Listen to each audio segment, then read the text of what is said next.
थोड़ा सा technical difficulty होती, so we'll have to start again. Sorry for that. So very warm welcome one and all. Very good morning to all of you.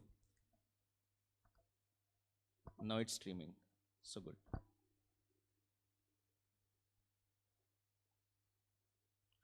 Okay, at the outset, I would like to congratulate all of you for clearing your examination. It is your hard work that has paid off today and making you feel proud about yourselves, and that is the reason you are sitting here.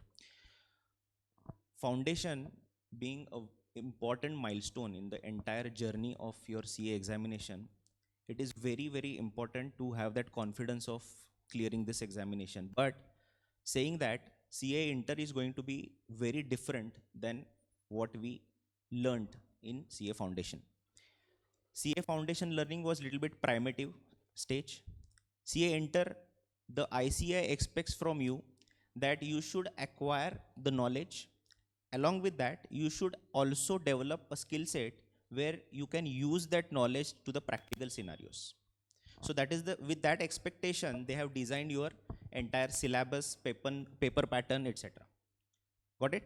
So before we directly start with the subject, let me introduce you to myself. I am Girish Kulkarni, and I feel that it is very important to have a good connect with your mentor or the educator, because this is a journey that you're going to start today, and to know the credentials of the speaker or the tutor or the educator, it is very, very important that you have a little bit of information about the speaker. So let's start with my introduction first. These are my educational qualifications. I have completed BCom, CA and LLB. I did my BCom from BMCC College, Pune. Of course, CA from ICA and LLB from ILS Law College, Pune. Few of my academic achievements which are enlisted in front of you on the screen, which I am very, very proud of. So I stood 8th in HSC board. Then securing 100% mark in accountancy subject, I stood first across the state.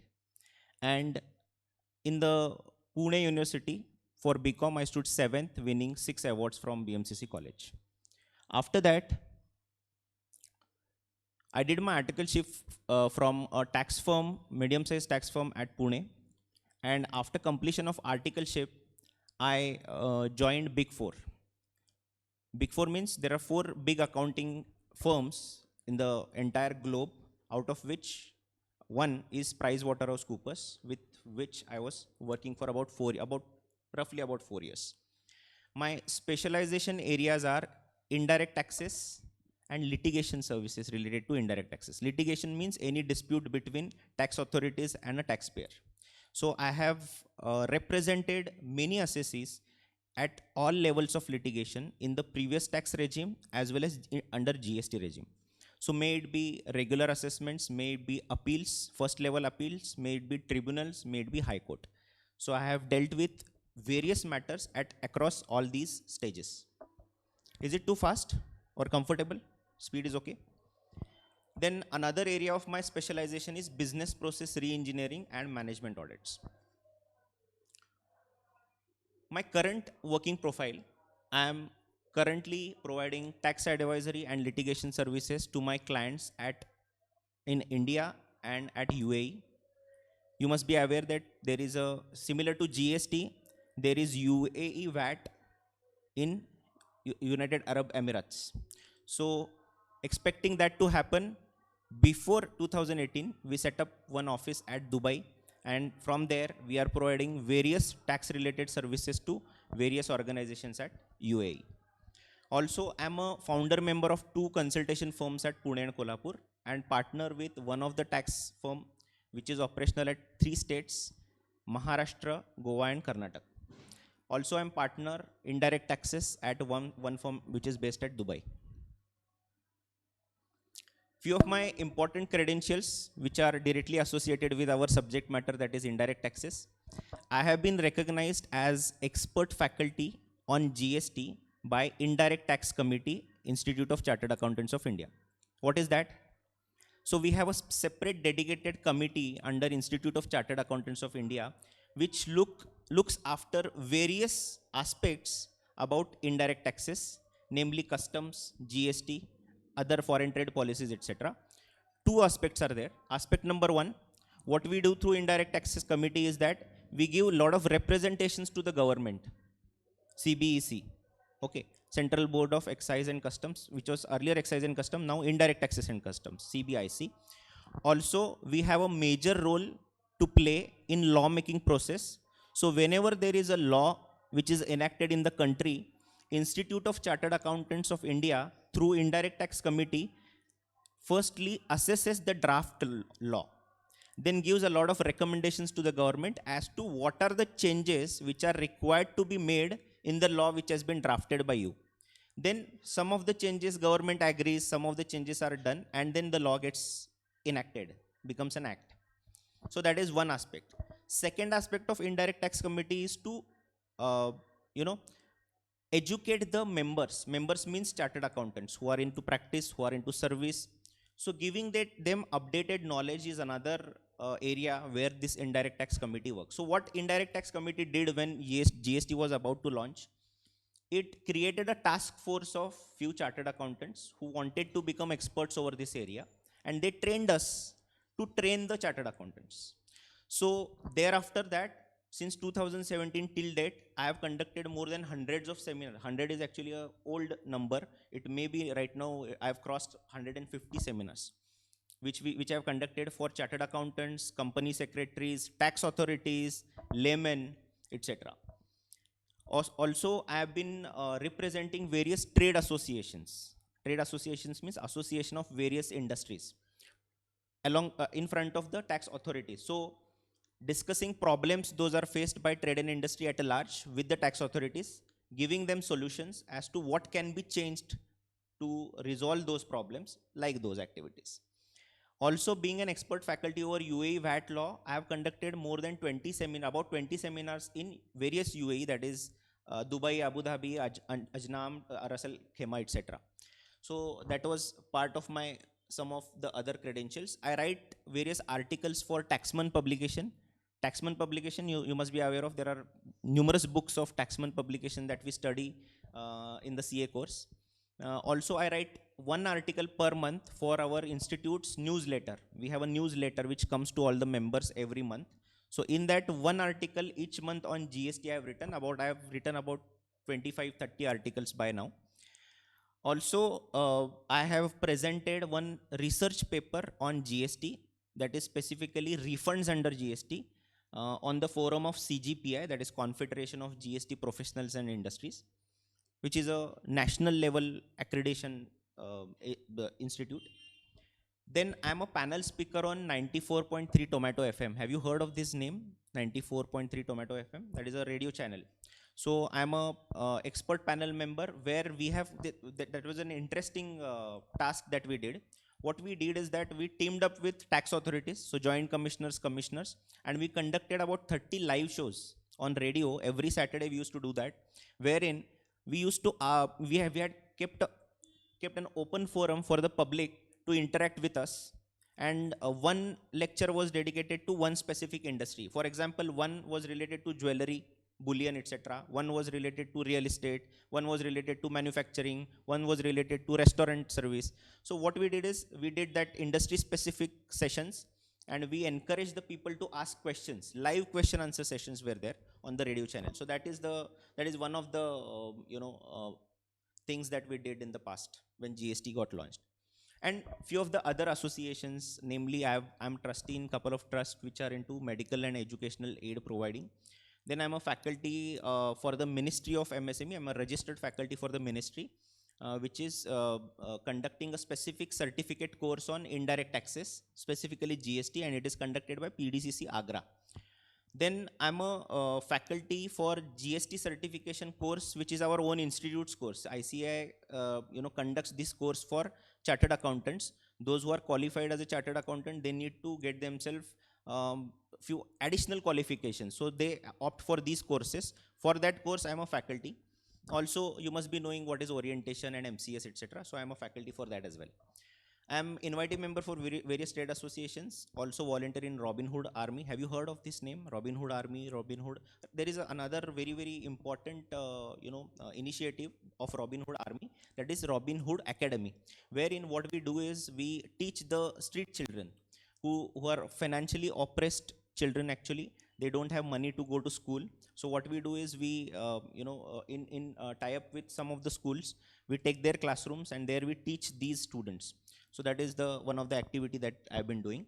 And I'm also associated with a few of the software companies who are into development of GST based software. So that was all about myself. I think I have made pretty clear what my profile is. So with that note, let us proceed further and understand the subject of indirect taxes. What is the scope for indirect tax going to be for your examination? How is going to be the paper pattern? What is the marking system? Everything. So what do you think, indirect tax is an important subject or not? How many subjects are there for CA Inter? Can anyone tell me? 4, 8, 9? How many? Have you seen anything like that before? Okay. So how many subjects you have?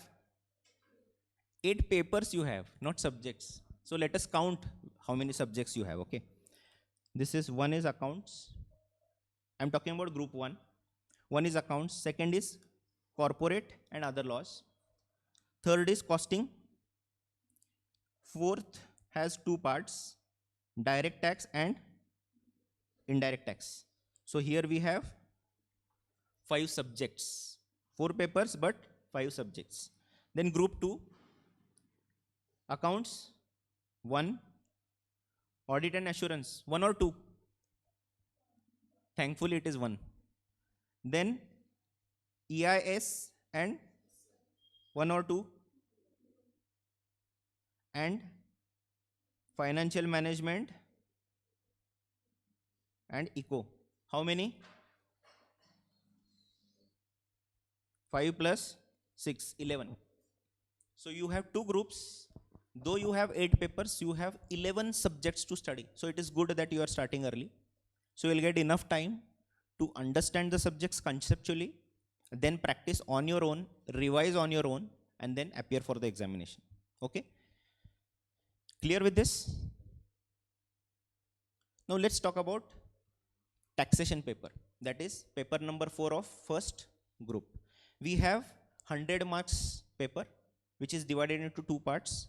60 marks direct taxes, which will be taken up by Swapnil sir, and 40 marks indirect taxes. I'll be teaching that.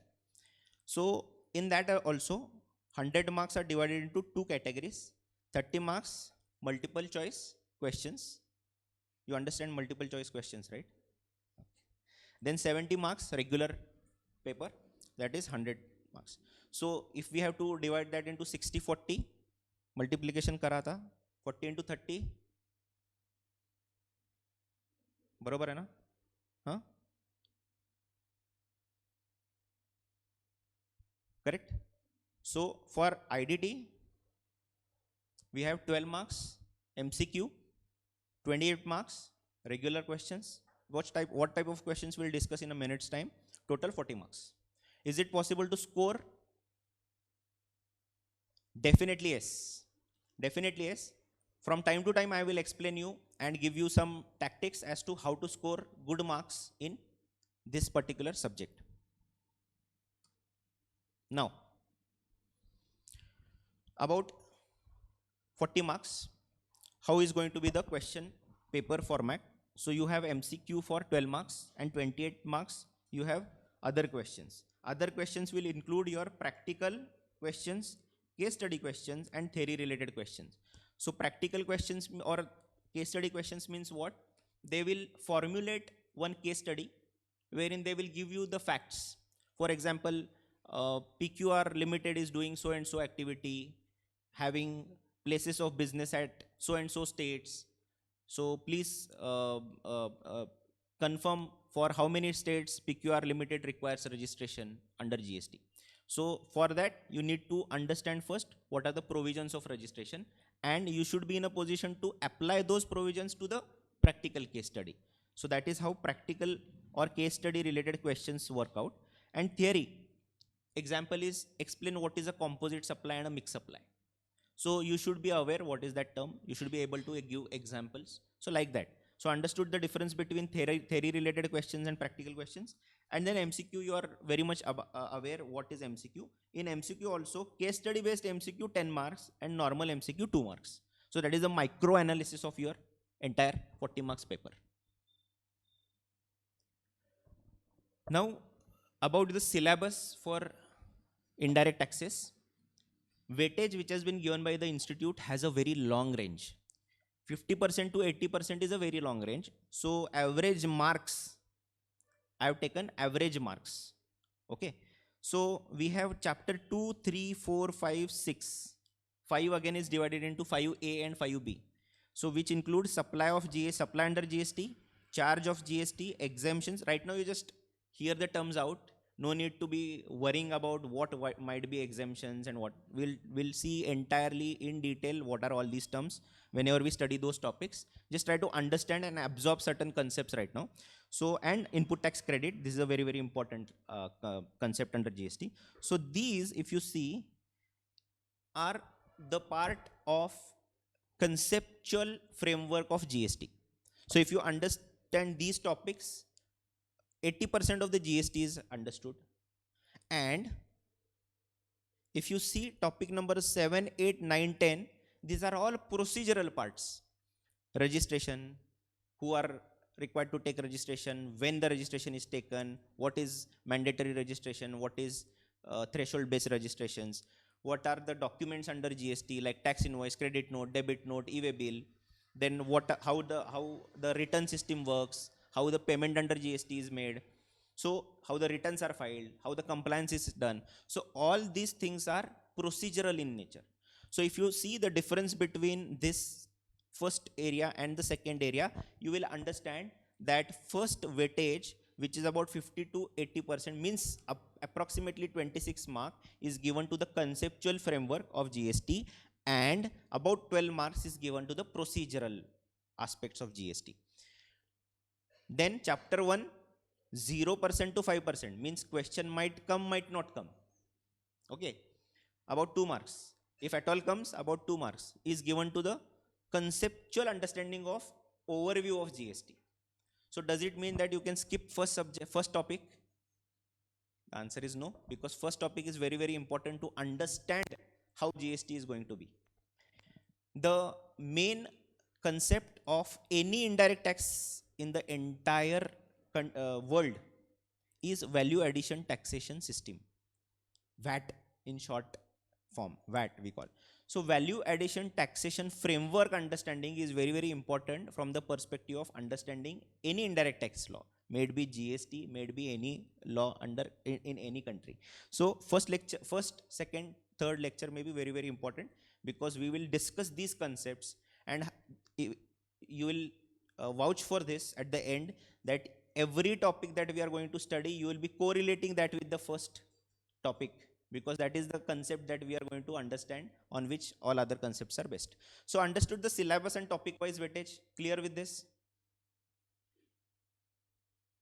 This is going to be first MCQ, so I'm just keeping it aside. Then if you come to the questions, you have question number 5, 6, 7, 8. Again, we are doing micro analysis of the paper that you are going to solve. So question number 5, 6, 7, 8, 4 questions will be there, out of which question number 5 is compulsory. So it will be a practical competition based question. So you'll have to do certain calculations. Okay. Which calculations we will discuss when we will solve the problems in the classroom. Then we have 3 questions, 6, 7, 8. From these 3 questions, we have to solve any 2 questions. So 6, 7, 7, 8, or 6 and 8. That is the combination that you will be doing in the exam. That combination depends on how you have studied, how much you know about these aspects, and which questions comes under which bit. That call you have to take. Here I cannot plan for that for you. So you have to take that decision whenever you are solving the paper. So in that as well, you have A, B, and ABC bits. So in question number 6, it would be either 6 and 4 or 5 and 5 marks. So total 10 marks. 7 and 8, similarly 5, 5. But in 8, you have again A compulsory, B or C. So there are quite a few permutation and combination that you can make when you are actually solving the paper. Okay. Now, I have already told you what ICAI expects from you, application of knowledge to the practical scenarios. But what ICAI provides is very, very important. Knowledge portals, everybody has visited knowledge portal, ICAI.org. Okay. So we have study materials, RTPs, MTPs, suggested answers of the previous exams, everything we have at our disposal. Are you supposed to go back to each and everything and study? I would not say yes or no, but I would say that we have 2 books of notes which we will be providing to you, and wherein there is a module 1 and module 2. Module 1 covers chapter number 1 to 6 up to ITC, and module 2 covers chapter number 7 to 10, which is a procedural part. Along with that, we have practical questions, case studies, MCQs, everything. And we cover all the relevant questions from module RTP, MTP, and previous examinations. So effectively, if you study our notes entirely, properly, giving good dedication to those notes, it is as good as you are covering the ICAI module as well as the module material which is enlisted on the website of ICAI. So we have done that task for you. It has been made easier for you, and your time of searching those things is saved here. And if anybody wants to additionally go and again check and do some extra efforts, please help yourself. Okay. So that is how our notes are going to be. Now, importantly, for indirect tax or direct tax, you should note that there are amendments every year whenever there is a budget, or for that matter, in indirect taxes, we have a GST council. Okay. So council meets every, maybe in a 2 months or a month's time. Ideally, they should meet every month, but as council consists of finance minister of all the states, and it is chaired by our honorable union finance minister, maybe certain times it is difficult to meet every month. So they at least meet once in a 3 months or 2 months. So whenever they meet, they are already represented by various trade associations to make certain changes in the GST law. So they decide whether these changes are correct, should be made or not, and then they give recommendations to the government. Then government issues the notification in the official gazettes to make the changes. So technically for GST, there is no requirement of budget every year. Changes are happening every day, whenever the notifications are coming. So ICAI has made it very clear which changes are applicable to your examination. So for November 2022 examination, changes which are effected up to 30th April 2022, we will have to consider. So we will cover that as well whenever that date is freezed. So clear with the paper pattern, then marking system, and micro analysis of all the ICAI related things. Clear with that? So let us now move to the main topic, today's topic, that is introduction to GST, overview of GST, etc. So when we say GST, it denotes goods and services tax. But I want to know from you, before I want to know from you, I am going to make a statement, a very bold statement. Okay. Everyone sitting in this classroom, or for that matter, who is watching the live stream, maybe everyone has contributed immensely to the tax collection by the government. All of you have paid great taxes. Okay. आप बोलोगे sir क्या बोल रहे हो, अभी तो foundation clear किया है, फिर सीए इंटर होगा, फिर फाइनल होगा, बीच में आर्टिकलशिप भी है, देन क्रोर्स ऑफ रुपीस का पैकेज लेंगे हम लोग, उसके बाद क्रोर्स ऑफ रुपीस के टैक्सेस पे करेंगे, right? But still I feel that you have paid so many taxes for the development of the nation. Okay, let's reserve this statement for some time. We'll come back to this statement after we learn certain things about taxation. Okay, so what is a tax? Can anyone tell me what is tax?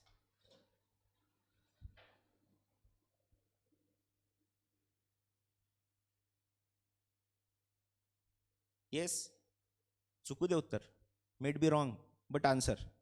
See, this entire batch, okay, and specifically this subject, we are going to be very, very interactive. So this is a good platform for all of you. Also, whenever I conduct this orientation and GMCS course, I request students to speak out. Why? This is a forum where you can make mistakes. Once you'll become professional, you'll go outside, you'll start facing clients. There is a very less margin to make errors. So this is a time, this is a place, this is a forum, this is a platform to make mistakes. So make mistakes, answer me. What is tax?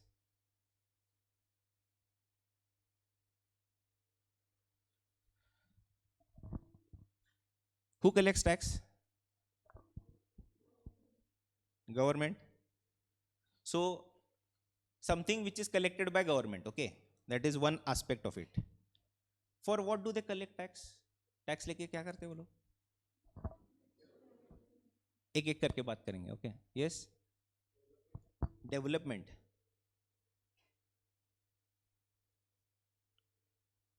What else? Development. Which kind of development? Infrastructural development. What else? What else do they spend money on?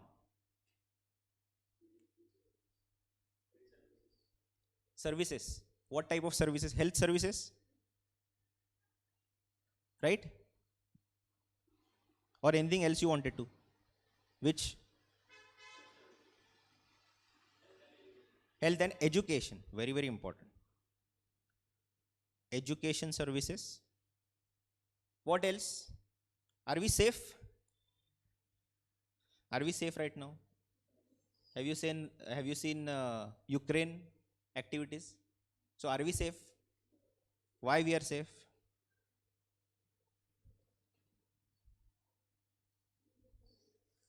Correct? So they spend on defense related activities.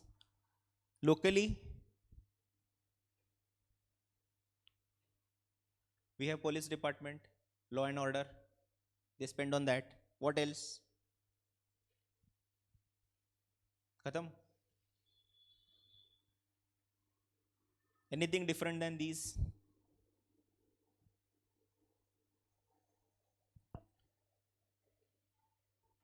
So these are the major aspects for which government spends money, right?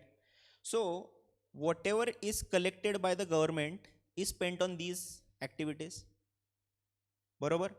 So for that they need some money, and that money is collected through taxes. So tax is some kind of an arrangement wherein the money is legally collected. Why am I saying legally?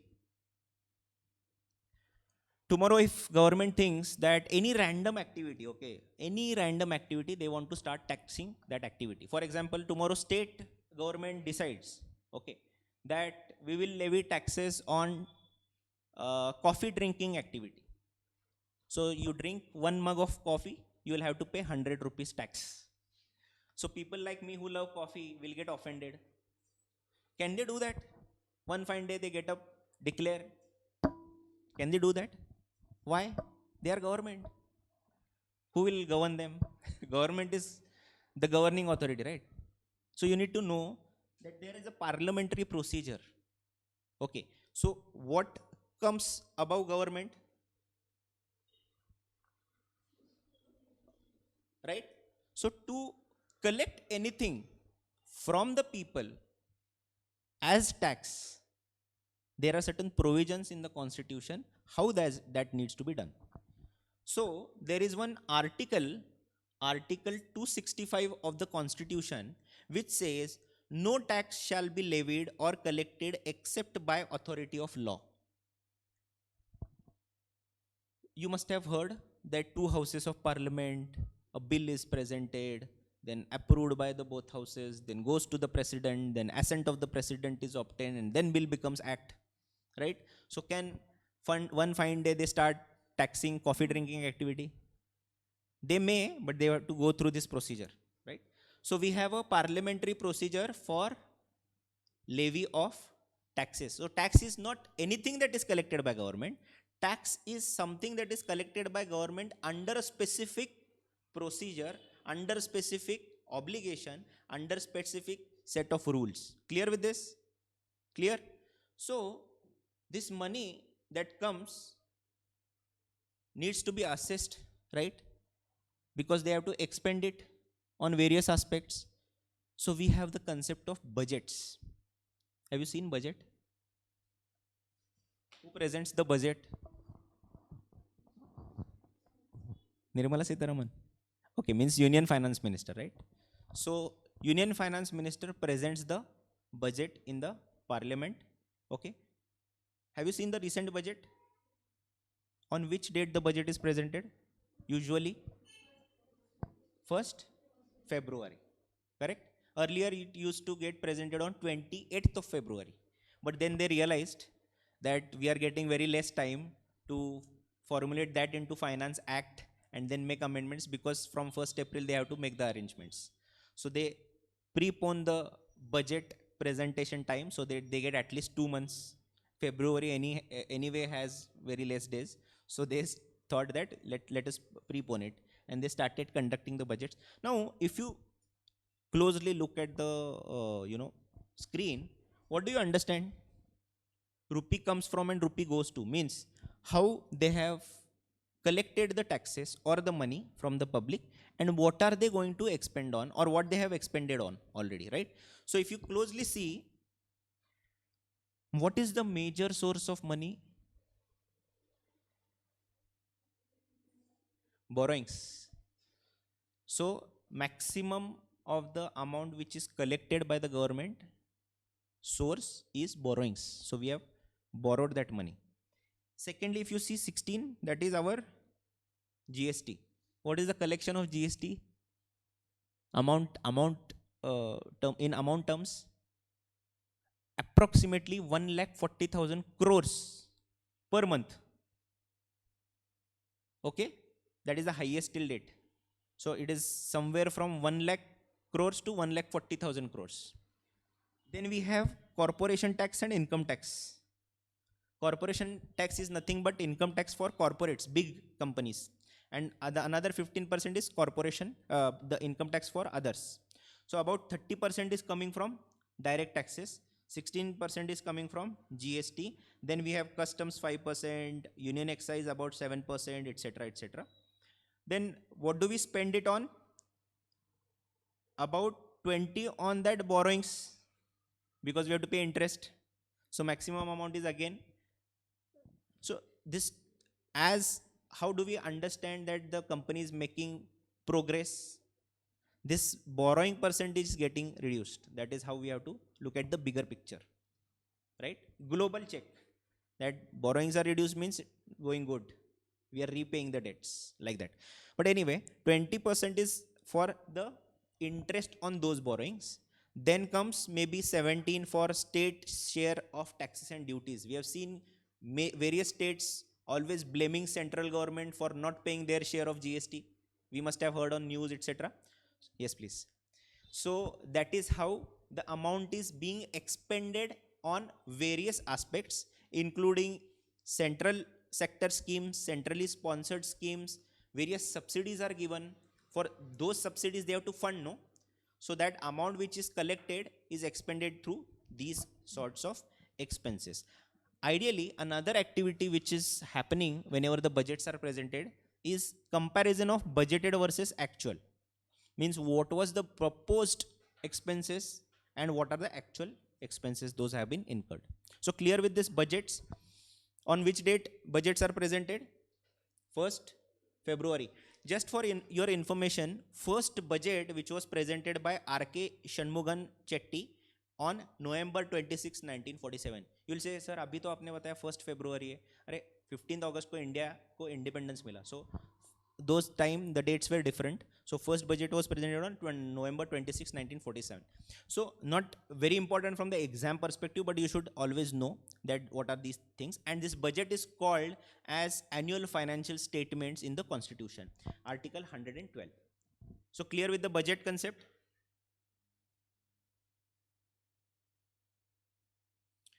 Now, if we have to understand constitutional framework, which we'll study in detail in the lecture number 2 tomorrow, few important aspect is there are 25 parts containing about 448 articles and 12 schedules to those articles in the Indian Constitution, along with the preamble, in which we have seen that there is an Article 265 which says that no tax shall be levied without proper authority of law, and which is the base for our entire law making process. Clear? To summarize what we know already about the constitution, when I asked you first who collects the taxes, you said government. I want to ask you another question. Which government collects taxes? Is it, how many governments are there, first of all? State government and central government. That's it? Or any other third government? We have local bodies, municipal corporation, gram panchayats. So we have a 3-tier system: state, central, and local bodies. Okay. Who collects the taxes? State and central. Corporation tax bharat nahi tumi. Right. So all government collect taxes, and we will see why GST was launched. One of the important aspect of the earlier tax problems was that everybody was collecting and nobody knew what they are collecting. There was multiplication of collection, there was duplication of collection, there was tax on tax, there was a lot of cascading overall. So we will study that in detail. Right now just try to understand that there is a 3-tier system: state, central, and local bodies, and they have reserved rights. Okay, we have Article 246 in the Constitution, where there are 3 lists: list 1, list 2, and list 3. State list, central union list, state list, and concurrent list. So union list gives the areas for which central government only can tax. State list gives the areas where only state government can levy tax. For example, we transfer real estate properties. For example, a flat is sold. What do we pay? Stamp duty, registration charges, right? So that is governed by state. And then there are local bodies. We have corporation taxes, etc. So in the Constitution, the framework is very clear as to who will collect which taxes. And that is the reason Article 246A was brought in, which says that central government and state government both will have equal rights to collect GST, that is tax on goods and services, because there was a difficulty in which list to put this tax on supply of goods and services. So they altogether brought a different article, 246A, and therein they gave the right to central government as well as state government to collect the taxes on the goods or services supply. Clear? So we studied what is 265 article, then all these things about Constitution we already studied. So these are the 2 important terms that we might have heard quite a few times: direct tax and indirect tax. So what do we mean by, we have seen what is tax. Now clear to everyone what is tax? Okay. So what is direct tax and what is indirect tax?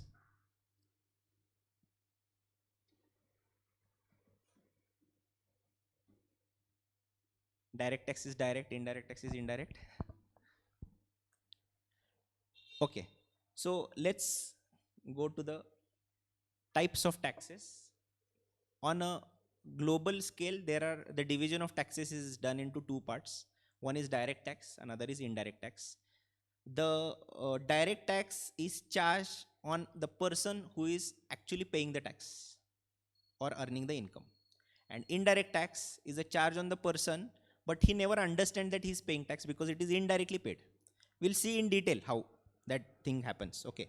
So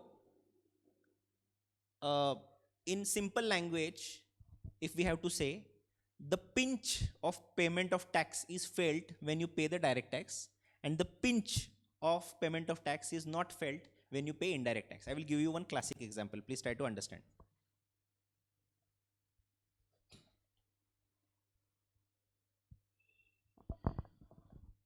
There is a person, Mr. X. Okay.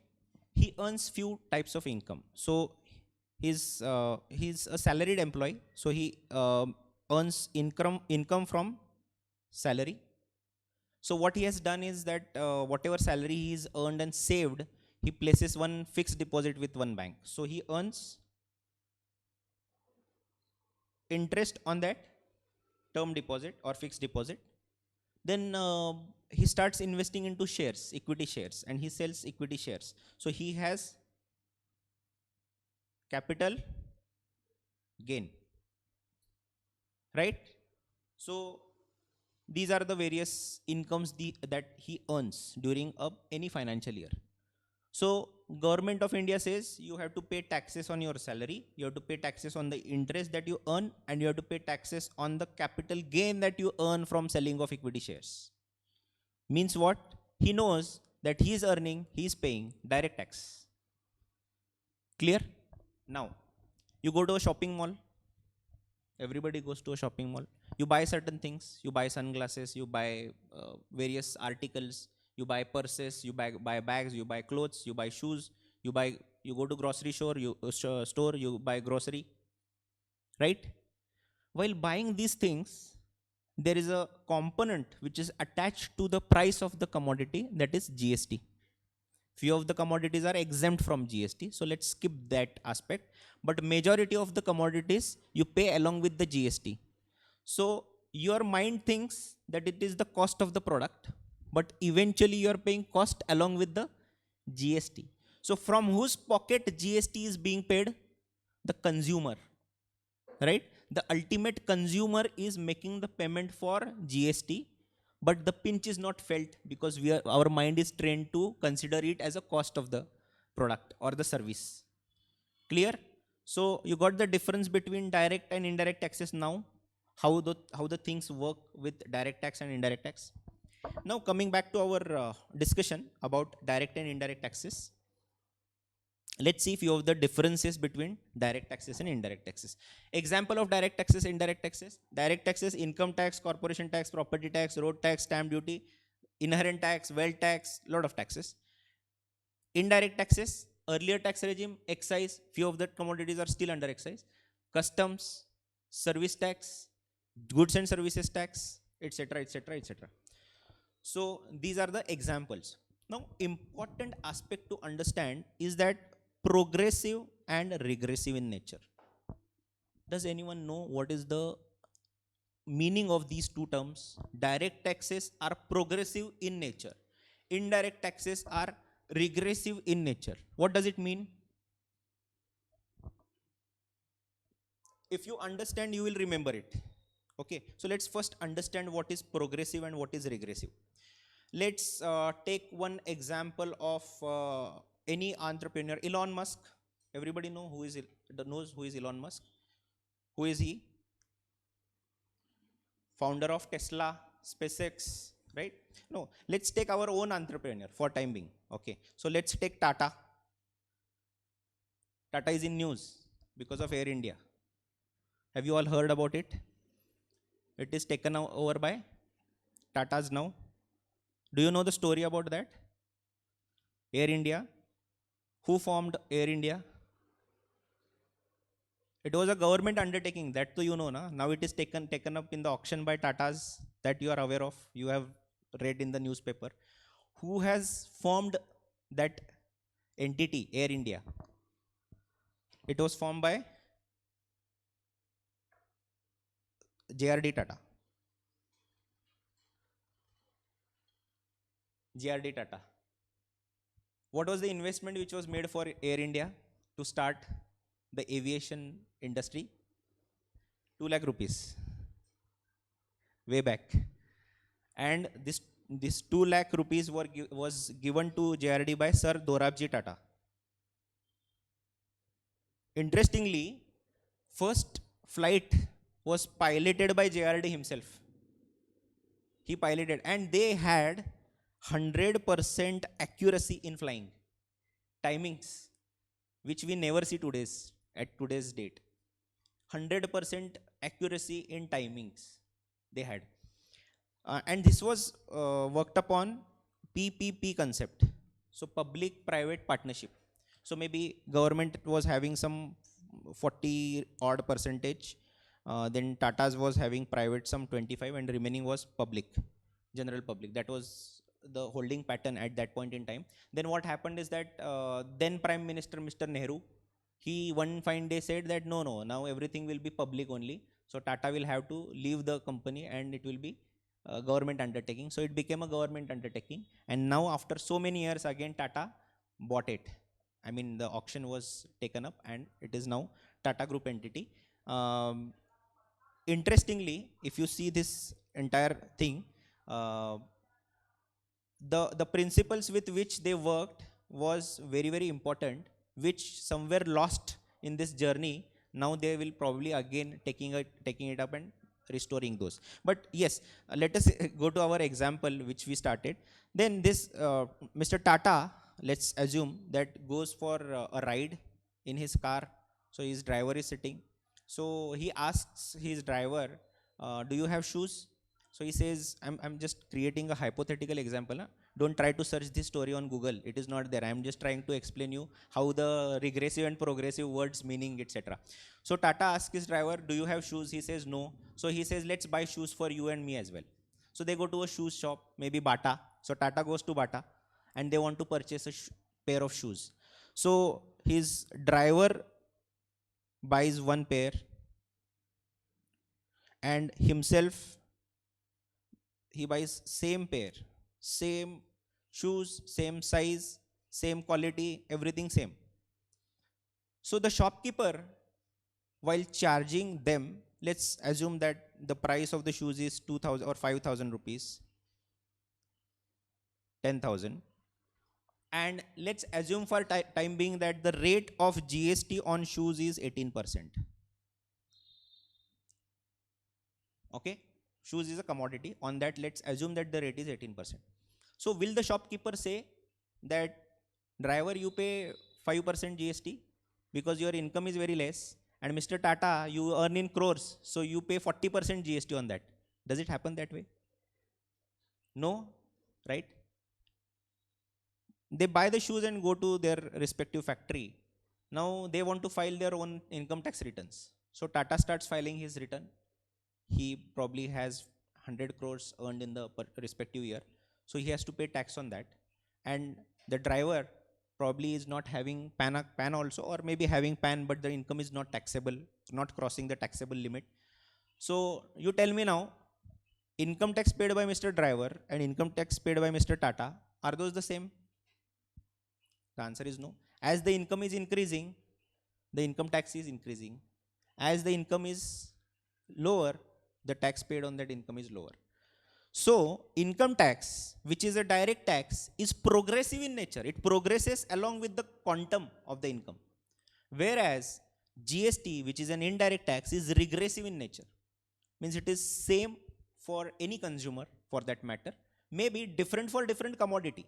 So if you buy a SUV, the rate may be 28% plus cess becomes to 40%. But for a commodity which is of very much importance, the rate may be 5%. So commodity wise it is different, but for all the people who are paying tax for that commodity, the rate will be same. So now you understand the difference between the words progressive and regressive. Any doubts in that? So that is how direct taxes and indirect taxes work out. Clear?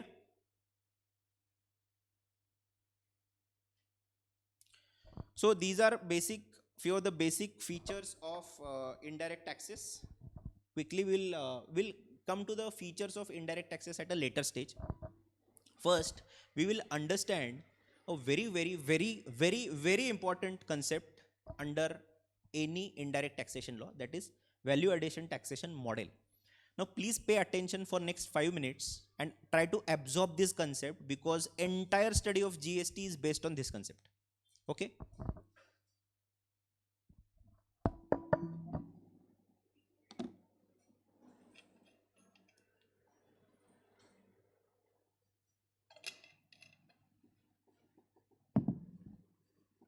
Now, in my hypothetical example, the tax rate of the commodity is 18%. Okay? Tax rate for the commodity means it is an indirect tax we are talking about. Now forget direct tax up to your lecture at 11 or 11:30, whatever. Now let's concentrate only on indirect tax, regressive nature tax, GST. Okay? So I'm assuming the rate of tax is 18%. Now Mr. A is there. We are taking a plain vanilla transaction of sale of goods. Sale of goods, you understand, basic form of any transaction, sale of goods. So Mr. A is selling goods to Mr. B. The price of the commodity is rupees 100. So what would be the GST or tax on that? 18% on 100 becomes to 18. So what is the amount that Mr. B pays to Mr. A? That is 118. Cost of the price of the commodity and taxes on it, 118. Now A keeps his 100 rupees for the commodity with himself and he remits rupees 18 to the government. Right? It is indirect in nature. So B is paying through A to the government. Clear up till this? Should I repeat or should I go ahead? Now that Mr. B is a trader, so he wants to further sell it to C. Okay, so he's in a chain, they work. You know the chain: manufacturer, distributor, wholesaler, retailer, and then consumer. You know this chain, you have studied this. So in a chain, let's assume that B sells it to Mr. C. So he had purchased it for rupees 100, the price was 100. So he wants to earn some margin, profit to kuch earn karega wo. So 50% margin I'm assuming that he's charging on the goods, and he has kept selling price at rupees 150. But the rate of tax of the commodity is 18%. So 18% on 150, how much? 27 is the GST that he'll be collecting from C. Ideally, he should pay how much to the government? Because he has to remit the taxes which are collected. So ideally he should pay 27 because he has collected 27 from C. He has to pay it back to the government, but he has already paid how much? Same commodity we are talking, no? Same chain we are talking. So he has paid how much? So he has already paid 18 through A to the government. So he will pay only balance. Please understand. How much? Only 9. 27 which is collected and 18 which is paid. Difference 9 he is paying to the government. Clear up till this? Now please imagine this scenario and correlate this situation with a value addition chain altogether. Chain, you understand. So this is how the chain of value addition is going to be there. Let's try to understand. First 100 was the price, 18 was the GST, 18 has already gone to the government. Then distributor to wholesaler 150, we have seen, B to C. 27 was collected, but this 18 is already paid. So 27 minus 18 becomes 9. So distributor will pay only 9 rupees to the government. Correct? So at this level, if you check, 27 is the total tax paid. Government is getting 18 plus 9, 27. Matching? Matching. Then wholesaler, then distributor to wholesaler ho gaya. Wholesaler to retailer 200, again 50 rupees added to 150 as a margin profit, and then 18% on 200 rupees, which is 36. So 36 minus earlier 27 which he has already paid becomes again 9. So how much wholesaler will give to the government? Only 9, the differential portion. Whatever collected minus whatever already paid, difference they will pay to the government. And the last chain where retailer is finally selling the goods to the consumer. Is consumer going to further sell it? Consumer is consumer. He is consuming the goods or services, right? So 200 plus 50 rupees margin becomes 250. What is 18% of 250? 45. Ideally he should give 45 to the government, but how much he will give? 45 minus whatever already paid, that is 36. So 45 minus 36 comes to 9. Now, one simple question to you all. Have you understood this? One simple question to you all. What is the tax that the consumer, please note the question carefully, what is the tax that the consumer is paying from his own pockets? 45. Now, any of these, whether any of these are consumer? No. Now, second question to you. What is the tax that the government is getting in the government treasury? 45. Magic? Government 45, consumer 45. Is this magic? It is simple logic. It is simple logic that in any indirect taxation system, whatever tax that is being paid from the pockets of the consumer is the only tax which is going to the government treasury. Not a rupee more, not a rupee less. Sir, but every stage there tax which is being levied. So question number one, whether there is a duplication of taxes? No, because we are passing on the benefit to the next chain of the earlier paid taxes. Question number two, duplication नहीं है कळलं ना सगळ्यांना? There is no multiplication of taxes, there is no duplication of taxes. Question number two to you, sir, ये तो इतना simple है, consumer को ही pay करना है, तो why not all consumers are directly paying? What is the need of that chain? What is the need of wholesaler collecting from retailer, distributor collecting from wholesaler, manufacturer collecting from distributor? इसकी क्या जरूरत है? Why to have that framework? इतने सारे notifications आते हैं, इतने सारे circulars आते हैं, it's a headache. Directly consumer से collect करो, हमको नहीं करना है GST. Is it possible? Will the government knock on your doors every day? Will ask you कितना grocery लिया, कितना कपड़े लिया, कितना shoes लिया, कौन सी गाड़ी ली, and then calculate करेगा tax and लेके जाएगा? Is it possible? So practically it is never possible that the government will directly come to the consumer and ask for taxes. And that is the reason this chain is there in place to have a good mechanism of collection of taxes. Now, please understand here that this manufacturer or distributor or wholesaler or retailer for that matter are all agents of the government. They are performing this tax collection activity on the behalf of the government. And that is the reason they are getting the benefit of the earlier paid taxes. So on this particular concept, any doubts in this value addition taxation model as such? Clear with this, everyone? If anyone does not understand this, please let me know. I have to repeat it because anything that we discuss here onwards is based on this concept. If you don't understand this concept, we cannot go ahead. Any doubts? Clear, everyone? So this is the concept which is a base for all the indirect taxes across the globe, not only India, not only GST. Across the globe, it is the base for indirect taxation system because this is the only pattern or mechanism through which taxes are collected for indirect taxes. Clear? Now we'll go to the features of indirect taxes. This is the last part for today's lecture. We have already exceeded the time, I guess. We have what we'll do is that we'll cover these features of indirect taxes in the tomorrow's lecture because we started a little bit late. I don't want all the faculties in chain to, because it is a value addition chain. I don't want them to delay it and ultimately you going home very late. Okay, so let's stop here. We have almost covered what was planned. This is the only part which is remaining, which we'll cover tomorrow.